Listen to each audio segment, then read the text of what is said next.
High pay attracts workers, but construction's employment gap widens. And a special bonus bulletin from the great state of Nebraska.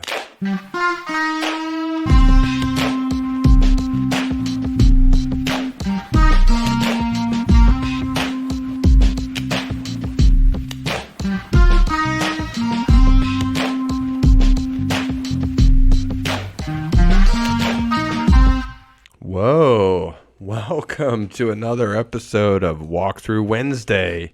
It is I, your pirate captain, podcast king, Russ Briscoe, on a award-winning / pre-award-winning another episode of The Walk / pre-birthday episode of The Walk. Oh, yeah? What are you going to be, like 25? 22. Nice. 22. Nice. Ready to run at it. Just getting started in this whole game that we call life. Nah, definitely not that. We could talk about that in maybe another 20 years. We get a little closer. But I am as young and motivated and handsome, I'd say. I would agree. I can't agree, but I'm sure other people would agree. No, objectively, you can agree. Yeah. I'm probably the podcast. What are the podcast awards? The Streamies. The Streamies? Do they have most attractive male podcast host category? I think so. We'll make sure we apply for it this year. Should I go mustache or no mustache? I mustache you that question. I like the mustache. Everybody Mustache does. is good. Everybody does. Definitely the mustache was on full display this past weekend at the Jimmy Buffett concert I went to. You fit right in. Definitely a parrot head. I was amongst my people. It was a good time. Felt like home. Everyone had walkhead shirts on? No, I mean, if we're being serious, I saw maybe 3-4 dozen people in walkhead shirts. Your face is everywhere. You know, it's the brand is so strong. I think of like Tiffany, Prada, but also with the like relatability and workmanlike of like Carhartt. Luxury, but practical. That's kind of the walk in a nutshell. Nebraska, though, hey, makes, speaking of feeling at home, I was at home at a Jimmy Buffett show, and we are, talk about your old home state, pal. I know it. It came across the wire, and I thought it was a good one to dive into. Yeah. When's the last time you were up there? Easter. Let me ask you this.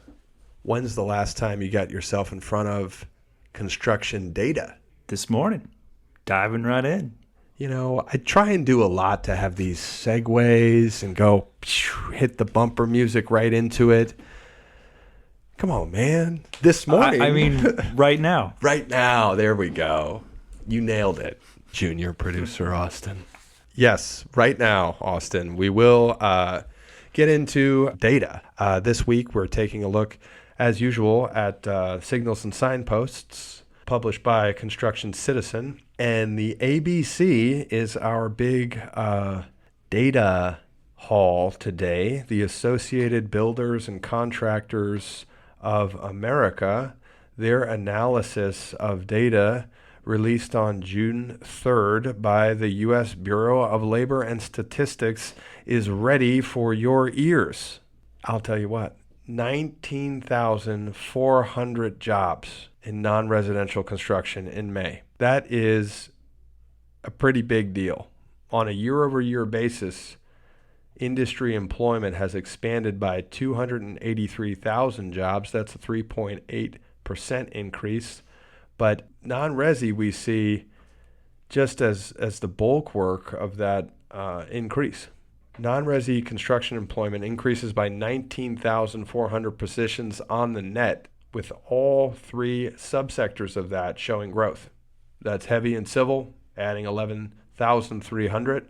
Non-residential specialty, adding 5,700. And non-residential building itself, adding 2,400. The construction unemployment rate decreased to 3.8% in May. Now, this is, if I'm chiseling out the Mount Rushmore which I may do, of construction data scientists, or should I say chief economists, or maybe a mix of both up there. Obviously, Ken Simonson is the Abraham Lincoln.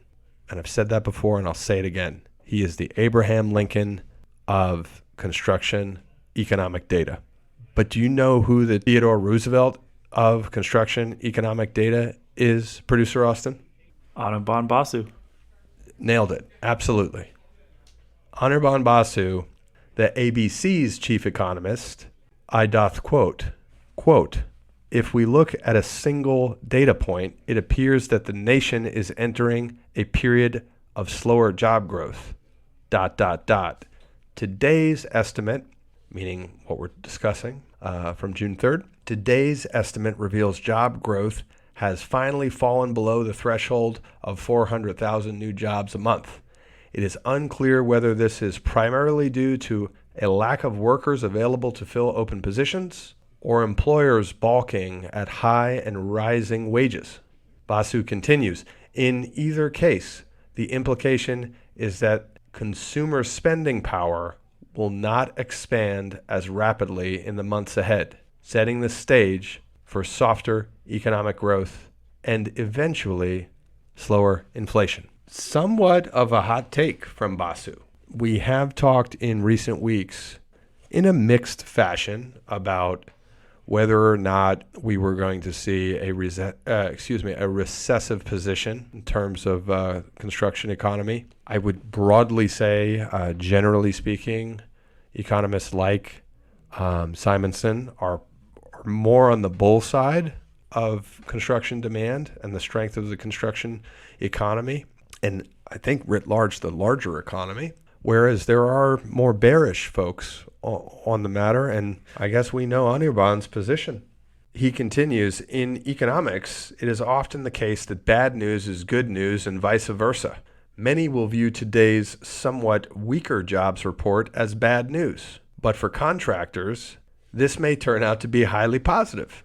To the extent that the economy slows, the Federal Reserve may decide not to raise interest rates as aggressively, at least once the summer is past. That will help moderate increases in the cost of capital, contributing to ongoing demand for construction services, which has slipped in the most recent month, in other words, in May, and that, of course, is according to ABC's Construction Confidence Index. So what Basu is sharing here is that maybe prospectively bearish on economic indicators in construction. It's complicated because he's also saying that this could be a highly positive eventuality or result for contractors, simply because the Federal Reserve may now look to adopt a less aggressive approach to raising interest rates. So the cost of money may flatten or, in a sense, cheapen from where it have been, which in turn increases or contributes to demand for construction services. Hey, you know what? We're going to build that new movie theater after all, because our access to bank financing is that much more palatable, as a quick shot example. But here we are, largely, strong jobs report for the month of May from the ABC, particularly for non-resi construction. I'll tell you what, too, Producer Austin, your average hourly earnings for construction, month of May 2022, $34.56. Bing bong. Dang right. That is taken into consideration with average weekly hours, construction professional, 39. So I seem to do this every week, but I'll throw it out there again. If you're one of the younger of our, at this point, I'm just going to say millions of walkouts. We keep it easy. Millions. Come on in. Join the band. Get involved in the construction industry as a professional here. You can make some money. We shall keep an eye on everything. And I feel real good about, I think it's kind of like I have two angels on my shoulders. It's not like the angel and the devil. It's like they're both angels. One is Anirban Basu, one is Ken Simonson. I mean, dream scenario is to have a panel conversation. Are you working on that yet, producer Austin? Foreshadowing, maybe? I mean, this is the theater of the mind. And we also have the squeakiest chairs in North America in this room. I think you've done that on purpose. You just move around too much.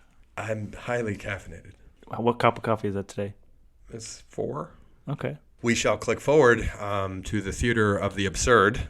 In other words, the mailbag. Okay. I'm famous for kind of doing snippets of really obscure, kind of bad 80s songs, I think, on this show. Hit me with your best shot.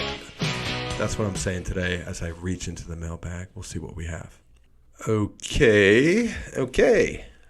Well, this actually looks pretty good. Title: Walkthrough Wednesday is my favorite radio show. Actually, as a matter of fact, this comes from a big-time walkhead, Joe Rogan. Joe Rogan at gmail.com. I knew Rogan was a big fan. Just kidding. Now, in order to be a fan of Walk, you got to have a sense of humor. And Joe's got a lot, but not the funniest guy I've ever seen on stage. Yeah, that's right. Shots fired. No, this is from Doris Cole. Doris, thank you so much for your email. She writes, "Howdy, Russ. Doris, the window cleaning technician from New York City here. I'm a, all caps, walkhead through and through. I'm currently cleaning the 43rd story windows of Rockefeller Plaza while listening to last week's show, and I had a question that I didn't want to forget." Whoa, I love this. You know what's also true? There's a picture in this email too. So this is maybe one of our first, if only ever, multimedia message to the mailbag. So she continues, "Do you have any advice for subcontractors that may just have started their business before the world was seemingly flipped on its head? I have a friend who started their business in 2019. Yeah, it was my friend too. Yeah, it was all our friend. Come on, Doris. Own up to it. Maybe anyway, I should just believe here. I have a quote unquote friend who started their business in 2019 and have been battling challenge after challenge for years now. What's the best thing they can do right now in order to successfully win this battle? Any response is appreciated.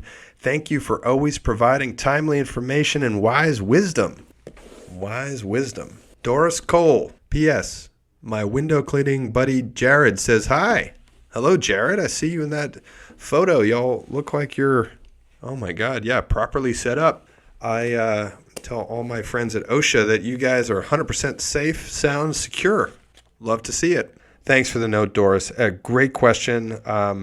You stand strong and tall as a walkhead. Best audience in radio. I can certainly give you a few bits of advice, or your friend, I'm sorry, as you're getting your business going. It would be a little bit helpful to understand what trade y'all are in, or your friend is in. So much of the troubles that I see in say you started at 19, year 3, 4, 5, is going through growing pains. Hopefully your friend has gotten him or herself into a position where he or she is taking on more work year over year. Now, what one should continue to keep in mind when taking on more work is your bottom line net profit position. There's this culture of busier is better. More jobs always mean more top line revenue, so that always works out well for me. The thing is, that is just not true with the construction repayments chain being what it is. That is just not true with the challenges endemic to the cash conversion cycle in construction. What I mean, Doris, is that taking on more work in year 3 or 4 of your business could put your business in a perilous position, kind of unforeseen or new. You could work yourself into financial challenges. what I'd be thinking about, what kind of relationships do you have with your vendors, particular your building material suppliers? Are you starting to consolidate your relationships? Are you starting to ask for longer or more favorable terms for those material purchases that power your business?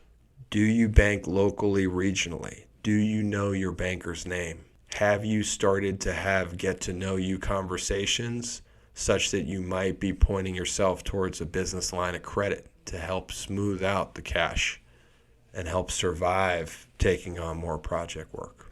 When it comes to the contracts that you're working under, are you getting more sophisticated and serious with negotiating for things that matter? Not just negotiation on pricing, but negotiation on making sure, let's say, you're always got a favorable schedule of values. You're always put in a position where you're getting progress payments. Are you starting to be selective with whom you're working with? I also think that there's huge things to say around working on the business and not in the business. Making investment in, a good project manager or two. I don't know where you're at, but if you're the person who always needs to be in the field to break fix or to run a crew or whatever, that doesn't bode well for your ability to pull out and make sure that you're running the business from the top. I would be keeping 2 sets of books, not to cook them, but just to say, hey, this is my budget for what is needed to run this business safely with respect to enough working capital and so forth. And this is my reach, my goal. This is, if everything starts breaking right this year, this is how we might extend ourselves. So side by side that way. Last advice, I can go on and on, obviously. Last thing I'd say, and this maybe should be the first thing I said, get yourself a good, experienced with construction, certified professional accountant. Good CPA with construction experience in your market is worth his or her weight in gold. But it goes on and on from there. Great email. Thank you so much. Say hi to Jared. And be safe out there in NYC. What do you think, Producer Austin? What a great walk ahead. Yeah, I'd love to see it on the job and thinking about the walk. Very impressive. Yeah, if I'm on site and we just did our daily kind of JSA, it's 7 a.m. and we got to get everybody amped up to hit some serious progress. I'm putting on the walk. Absolutely. Who wouldn't? Rip through a few episodes of the walk, maybe throw on some Aerosmith, take yourself a break, and you maybe visit a long-form interview or two here on the Built with Build podcast network. Then maybe just get yourself into some Zeppelin for lunch, and then round it out with, you stay away from Finance Friday, that'll put you to sleep. You don't want that after lunch. Then you get right back to the walk for that second dose. All right. Speaking of getting you right, we'll never leave you behind with respect to the latest and greatest news that, you can't afford to lose in commercial construction. This week, Zachary Phillips over at Construction Dive is giving us a nice treatment on high pay attracting workers. But also, construction's employment gap doth widen. Rising hourly wages has brought more workers to construction in May, which we talked about earlier in the data segment. But the industry still posted a record number of job openings to start the month of June. This is according to the Associated General Contractors of America, the AGC. So here we are with the ABC and the AGC circling around the same, of course, data, and we can gather insights from both of those wonderful organizations. About 36,000 new employees donned hard hats and reported for work on job sites in May, aforementioned as such. But that did not come close to filling 1,000 construction job openings at the end of April, a 40% increase from the number of openings in April 21. The increase in openings represented the largest total since the recording of it began in 2000. This is according to my homeboy, AGC Chief Economist Ken Simonson, personal friend of mine, as you know. This is really something that, everybody should be paying attention to much more than just within our industry here. I consider this a national emergency in many ways. I mean, we need more people in the building trades. We need more people in construction. I think that it really hinders economic performance having something like 500,000 construction jobs unfilled. And you guys, of course, are smart enough to kind of draw this all out. You get lag time in completing work. So the multifamily or the high-rise apartment building that you're building doesn't take 18 months as the master schedule, would entail in a full employment scenario, but it takes, 28 months or 32 months. That trickles and knocks on all kinds of economic effects in that market. People aren't living at that address in a time-intended manner, so the restaurant down the street doesn't see the impact of their footprint. And, you can take a million, let alone the lost wages and so forth from workers on site. But for hourly workers in the trades, pay rose in May by 6.3% year over year, the highest increase since December 1982. No surprise there, right? Shortage of labor, increase in wages, supply and demand. As those wages increased, though, earnings in the overall private sector rose 6.5%. The slightly higher increase for all workers only steepens the uphill battle contractors must climb to find workers. In addition, the number of unemployed construction workers fell by 39% to 392,000. That could indicate fewer experienced job seekers remain for builders to hire. I think that's a logical conclusion that Ken has drawn there. I go on to quote him. This is from Ken Simonson. I think the implications are that contractors would have hired far more workers in April, perhaps twice as many as they were able to.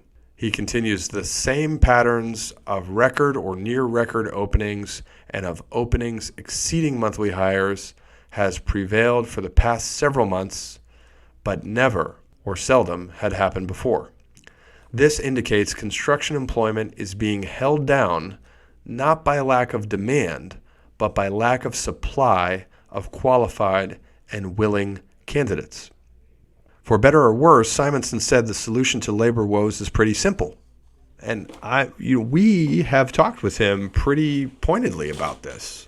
I quote him, for contractors to get more workers on board, I think they'll have to raise pay even more. This is the thing. Construction needs to be done in situ. In other words, on site. You cannot work from home and do construction. That presents a difference or a difficulty for many millennials, potentially those younger than millennials, but certainly of the millennial generation with, an expectation for work from home flexibility. That Pandora has been released from the box, and it's just not a reality for construction. So I think higher premiums, as Ken is suggesting, to attract workers to work outdoors on site in physically demanding tasks in various weather conditions may be at play here. I also think, the reality as we know in construction, you're waking up at 5 a.m. You're on site at 7 a.m., 6:45. Yeah, you're knocking off at 3 o'clock or whatever, but it's an early morning game. And I'm wary of data points, but my nephews and niece are 18, 20 in that world. they're not waking up early for any reasons, right? Like, and you could say, oh, Russ, that's true about all, people that age. Everybody has trouble with. I don't know. I think there may be structurally something real different about the younger workers in our workforce and the reality of waking up at 5 in the morning, particularly in large urban areas, cities and such. I just don't see it. I expect workforce challenges to outlast material cost increases or supply chain issues. That is my broad takeaway here for you. The thing I will never let hold of on this program or really in conversation with anyone who wants to have it is be alarmed about the shortage of construction labor in this country. That is a permanent and structural thing that we are grinding through, and it will get worse. The supply chains will come back. The cost of money will meet a natural ceiling. I think we'll see inflation peak and then decrease. Material prices, all that stuff will be sorted. I don't think we're finding our way out of the woods with labor. Here's one thing I know.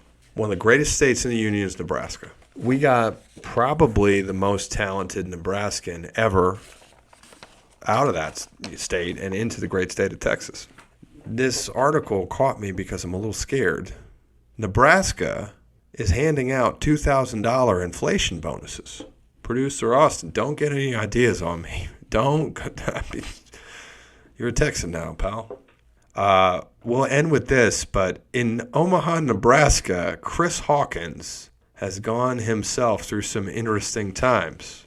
The CEO and president of Hawkins Construction and fourth-generation leader of the family business, which largely performs heavy civil construction and road building, Chris Hawkins discovered that with usual raises, his hourly trades worker employees would come up about 3% short of competing with inflation. The annual rate of inflation reached 8.3% in April, mind you. This is why I love Nebraska. Good, big-hearted, practical people. With that in mind, Hawkins said he dipped into the company's profits, and each of the contractors' roughly 340 hourly workers will receive two $1,000 payments to help compete with rising costs of necessities. I think this is fantastic. This is how you keep, inspire, delight your workforce. Chris Hawkins. I mean, I think we should institute a daily Walkhead Award, like a Walkhead of the Week. I'm giving it to Chris Hawkins. Quote, construction as a whole kind of tends to be kind of a week-to-week paycheck for a lot of families. Before the check, we didn't really know if vacation was going to work for our family. This is from Nate Harper, a fabricator who's worked with Hawkins for 17 years. He said he welcomed the windfall surprise, and it excited him and his colleagues. Dang right. And Nate Harper will probably give you another good 17 years looking after him that way. It's investing in talent. Harper goes on, everybody knows the problem is there, but figuring out how to help the individuals who are carrying you, that is something a lot of companies could learn from. Love to hear it. I love that news out of Omaha, Nebraska.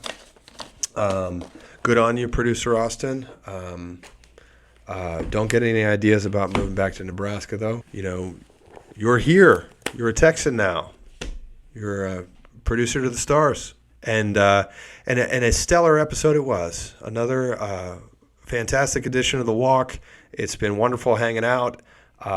We continue through this summer. We'll have more fun stuff on the way. Do write us in at grow, GROW, at build, BILLD.com with your letters. And we'll pick up on that and more next week. But until then, remember, you'll never walk alone. We'll see you next time.